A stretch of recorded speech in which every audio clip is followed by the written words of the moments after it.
Many of us follow what our peers are doing. When we're in the same environment, we start to mimic their behavior.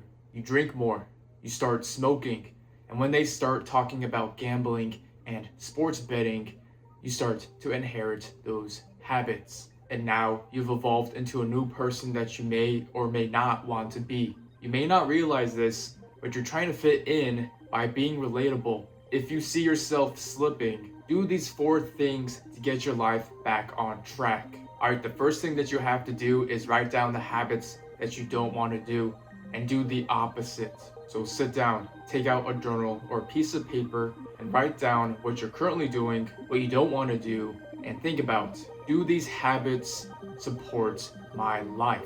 Are these the things that I want to do in my life that will take me closer to my goals? Now, if you have habits that are detrimental to your life, to your health, to the goals that you want to pursue, do the opposite of it. Then think about, how can you increase the friction of doing that bad habit? So let's say you like drinking, but you see yourself going to these bars, you want to socialize with your friends or your coworkers, and the only place that they like to do it, or at least socialize, is in bars. And instead of drinking, you always tell yourself, man, I want to be at home, I want to read a book, I want to get ahead on these YouTube videos or writing a script or on that small business that I want to start. And every time I drink, my mental clarity decreases and I lose that day and I lose time the next day as well because I always wake up with a hangover, I wake up later and I feel like crap. So if you want to stop drinking, you have to increase the friction of being able to drink. And what that means is that you have to put yourself or add something to prevent you from gaining access to drinks easily. So if you want to stop drinking, stop going to bars, or at least have someone to prevent you from ordering a drink. So if you have a friend, like an accountability partner, have that person say, hey, no drinks for you, get a Diet Coke, whatever you want, or a mocktail, but no drinks. Now, if you don't have that type of person there to do that for you, just because there's a lot of peer pressure and you want to feel relatable because all your coworkers or your friends are drinking, then just separate yourself from that environment. Another example is doom scrolling. A lot of us doom scroll. A lot of us don't want to do that, but we unfortunately come to doom scrolling because somehow it comforts us. It feels good. Now, if you want to save more time, you have to cut out doom scrolling. And what that means is that you have to add friction between you and the app. So if you have TikTok or Instagram, you can use Opal, like an app blocker, to prevent you from gaining access at certain times of the day. I use Opal on my social media apps to prevent me from having access, and it adds a sort of friction because when you want to have access, you have to wait a certain amount of time to get access again. Now, if you can't control yourself still, like sometimes I feel like I can't control myself and I can outwait a timer, then what you have to do is either delete the app so you don't have any access on your phone, or even delete your account so you don't have any access on your computer or your phone. Now, if you want to implement a good habit into your life, you have to do the opposite, which means you have to decrease the friction. So let's say you want to go to the gym. You have to prepare your clothes the night before so you understand that when you wake up, you don't have to think about what you're going to have to wear to go to the gym. You have everything prepared, your bags, your clothes, your drink, and you just go to the gym.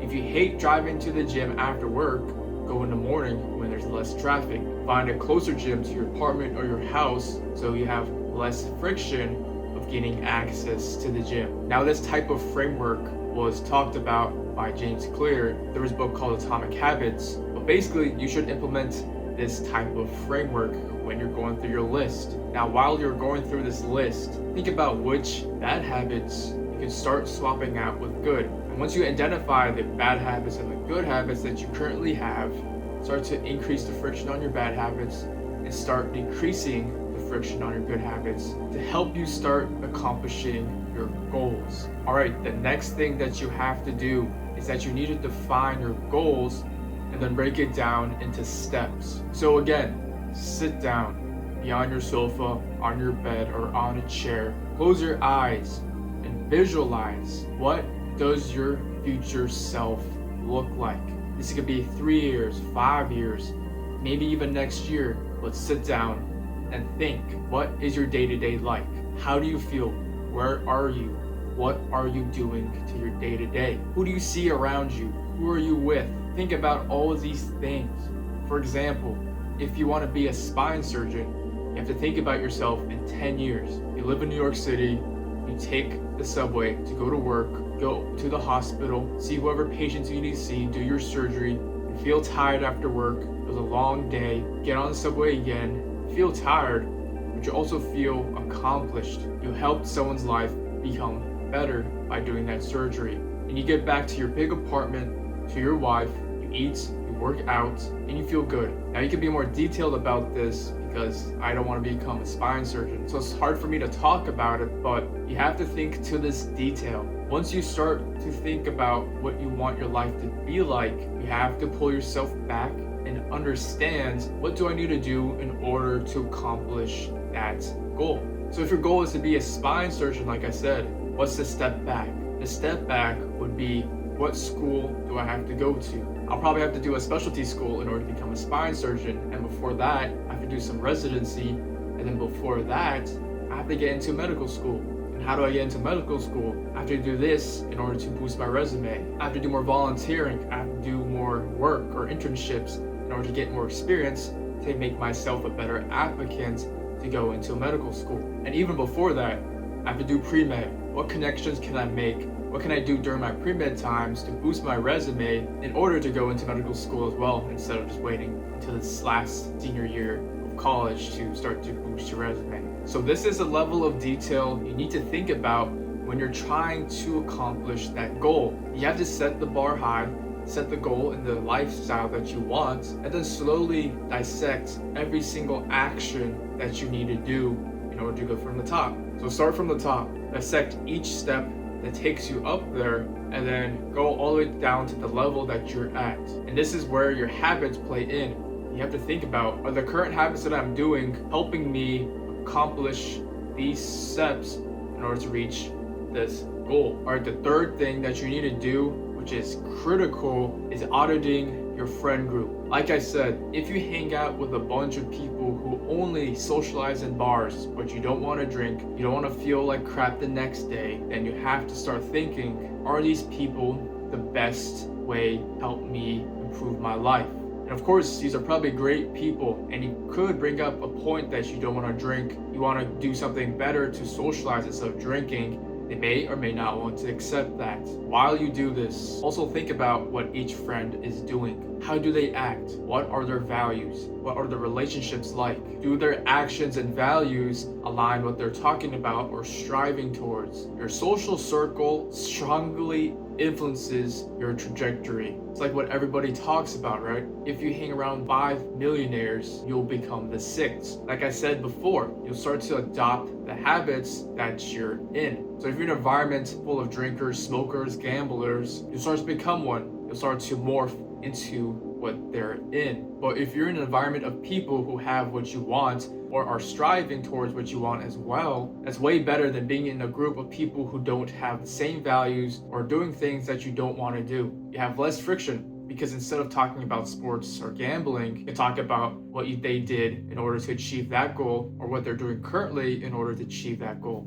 And I know it sucks to cut people out of your life because you either move to a new city, you've been friends with them for a while, but if you really want to accomplish that goal, that high goal that you want to achieve, that lifestyle, you have to cut people out. You have to cut the poison before it kills you. All right, the last thing that you have to do is you need to track your progress. So back then when I did track and field, I started to track down my workouts, my nutrition, my sleep, my recovery routine, and also tracked my PRs, my times during a certain season, how many times a week I trained, how did I feel, and all of the small exercises that I did. I used to do core every single morning because core was important in sprinting. And when the season started, I started to track, okay, I ran this time in my opener. Mid-season, I ran this time. So that means next year, I should either be right where I was last year or even faster. And whenever there's an injury or a setback, I know what to do in order to reach that goal again.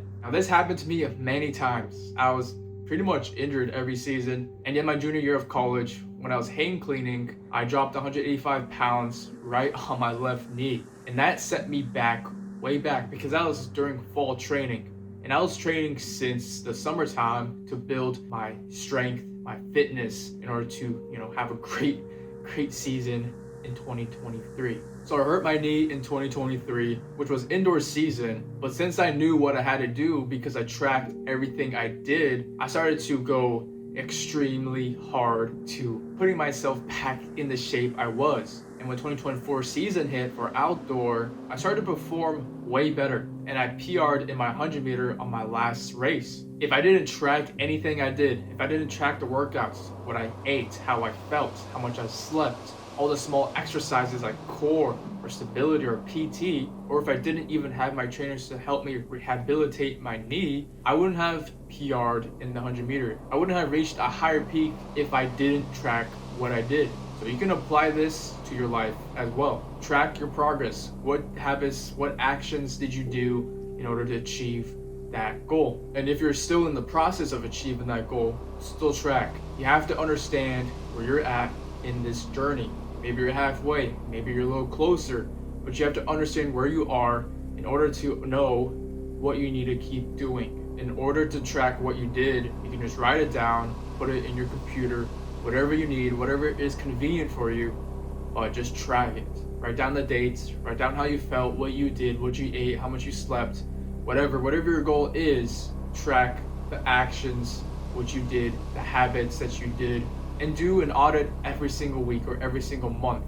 Understand, okay, I did all these things to help me towards my goal. Did they actually help me? Did I do everything I could during this month to help me get to this certain stage of this goal? Pretty much, you have to quantify your actions and your habits, see what days you missed, see what you can do to improve in order for you to reach that top goal. So do a lot of self-reflecting, write down everything you're thinking just to track it, and keep going. Alright bro, thank you for watching. If you don't know who I am, my name is Kensei. I post content like this, so if you're cool with that, subscribe right here. And guess what? YouTube is recommending you this video next. Alright bro, remember to go improve it.